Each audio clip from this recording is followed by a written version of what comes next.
आज गेलो शेतावर मच्छी पकडायला.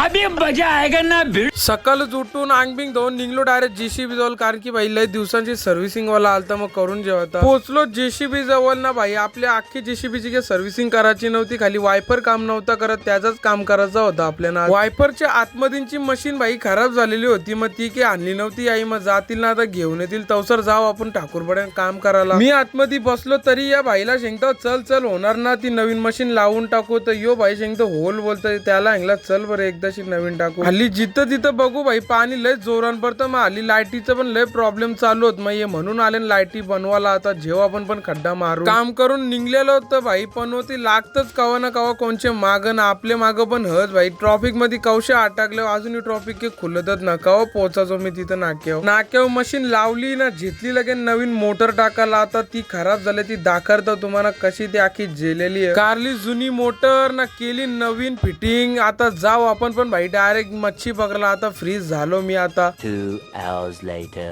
संध्याकाळचे पोहोचलो शेतावर भाई, अख्खं तल्यांचं मासे या शेतान घुसलेलं, मग तेच आम्हीच पकडतो हल्ली. तुम्ही विचार करशाल भाई या शेतान तरी कुठं भेटतील, पण दाखवतो तुम्हाला आता मी मच्छी पकडलेली. हे बघा अर्धी बाल्टी भरायला घेतली, एक पिशवी भरून तर पाठवली घरा नाही, आता अर्धी बाल्टी भरू. यो बाबा शेताचे त्या साईडच्या जोरान बोलू होता की या शेतान तुला कुठं मच्छी भेटेल, पण बाबाला शेंगला 8 किलो मच्छी भेटले आम्हाला. तर बाबा मधीच यायला लागला चालत. युवराज भाईला बोललो यो मासा तुम्ही पकडले, यो कुठला होता भाई बघा कुठला सांगतो.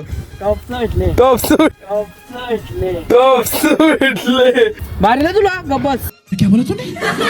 मारला तुला गब्बस. ए भाई इसको भगा घर पे, इसको भगा घर पे.